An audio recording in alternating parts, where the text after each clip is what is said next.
Ayun, so guys, so kailangan nating sangkot siya to ng konti. Itong dilis. Kailangan maluto muna siya. Yan.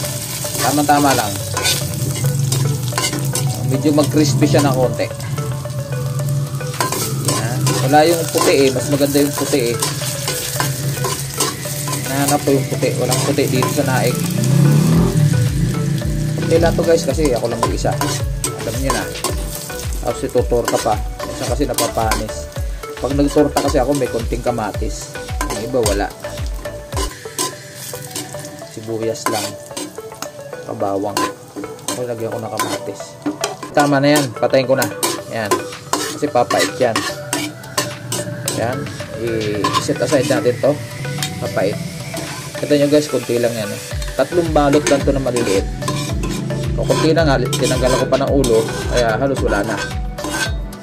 So ito, babatiin natin yung itlog. Sasama natin yung kunting asin, magic sarap, tsaka paminta. So sasama natin to. Yan, yan ang diskarte ni Matsuki.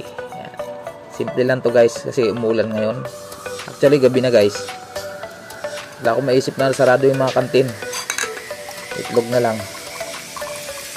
Tsaka siyempre yung dilis na maliliit. Yung di uno. Yan. Haluin natin maigi. Kunting asin lang.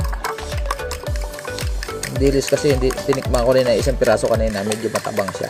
So tama lang to.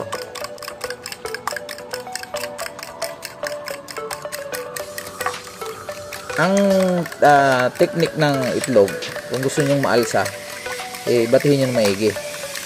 Kung gusto niyo namang manipis lang yung ang scrambled egg nyo, huwag masyadong batihin. So ako gusto ko makapal siya kasi merong ang dilis, di ba? So kailangan makahalo ng maigi yung dilis sa laman.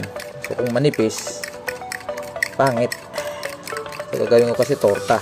So kailangan nasa loob siya. So, lalabas din siya pero sabihin mas makapal, mas maganda. Yan. Ayan. Batiin natin maigi. Habang binabati natin maigi ang itlog, kakapal siya ng kakapal. So mas malsa siya. Yan ang technique dyan. Yan siya na guys, palit kasi yung lamesa ko. Hindi ako sa lapag. Ganyan ako lagi magluto. Mahirap ito nga mag-iisa solo. So tama na yan. Okay guys.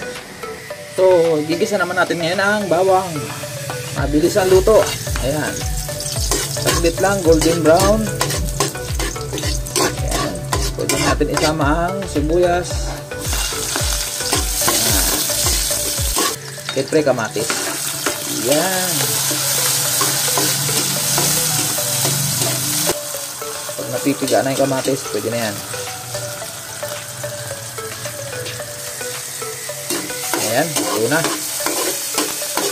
Set aside uli natin yan. Lagyan natin sa ibang lagayan. Palalamigin muna natin bago natin ihalo sa scrambled egg. Okay? Lagyan natin sa lagayan. Ayan natin yung mantika. Huwag natin isama. So ayan, pagkatapos natin sangkot siya yung dilis na maliliit at naigisa natin yung sibuyas, bawang at saka kamatis, ihalo na natin tong ginisang kamatis, bawang at sibuyas.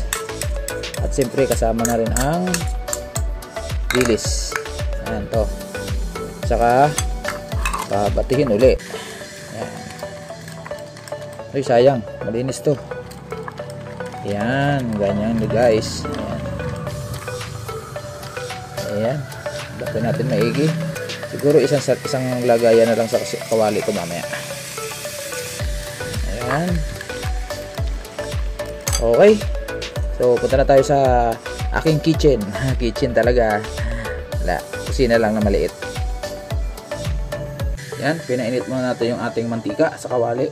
Bali 3 itlog, tsaka sibuyas, kamatis, bawang, tsaka dilis na 3 balot na maliliit. Pero kasi ito nabibiling repack lang yung maliliit dito sa subdivision namin. So hinaan natin ng konting apoy. Ayan, ilagay na natin. Tingin ko mainit na yan. Okay, bigla. Ayun. Ayan, ibin natin. Ayan o, sakto lang yung apoy guys. Yan. Yan, oh. Yummy yan.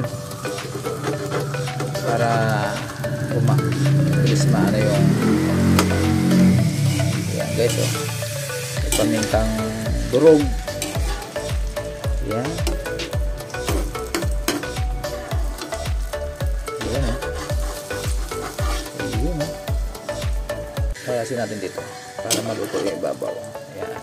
Tapon natin sa gilid para mabuo yung itlog. Yan, oh. Tapos pag medyo tuyo na yung gitna, titiklopin natin. Yan, pwede na yan. Tiklop. Yan. Tama-tama lang yan, guys.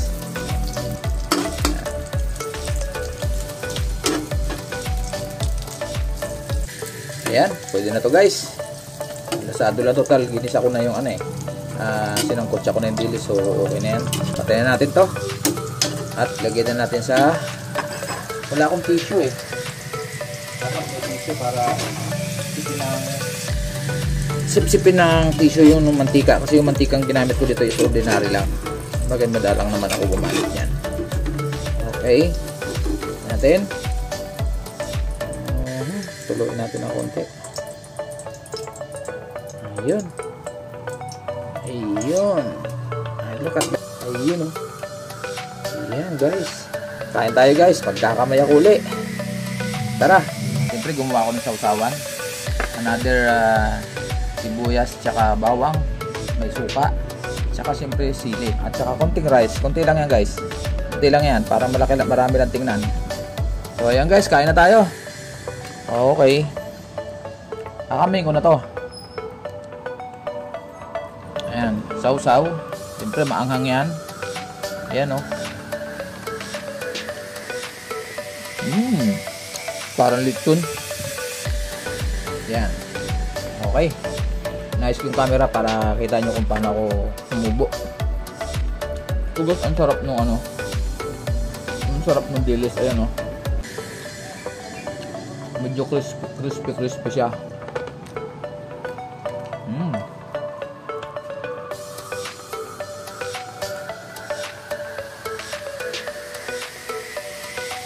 Sarap, lalo umuulan. Maambon na lang kanina, lakas na ulan eh.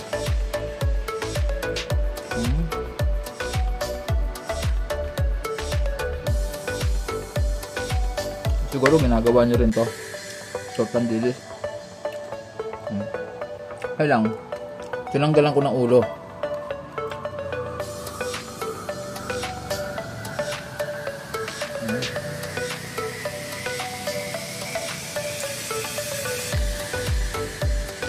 Pag yung itim na dilis, maliit yung malaki, matanggal ko ulo. Kasi mapait yun eh.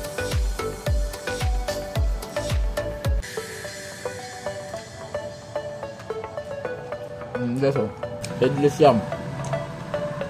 Sinaga ko tanggalin yam. Pero kung putin dilis, hindi ko na tinatanggalan pag maliliit ha. Pero pag malaki, tinatanggalan ko pa rin. Sakto lang yung sawang ko.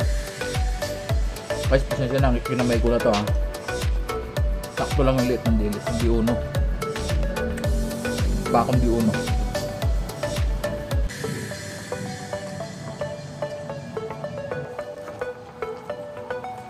Kakagigil yung dilis. Ang sarap halukayin. Crispy siya kahit na tinorta mo na siya. Crispy pa rin.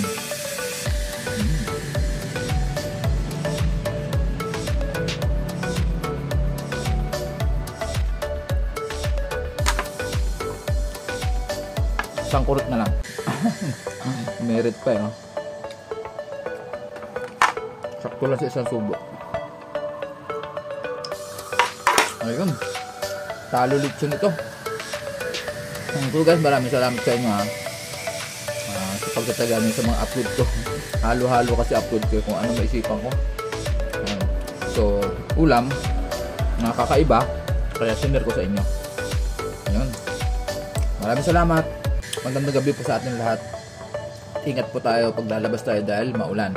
Okay, bye-bye!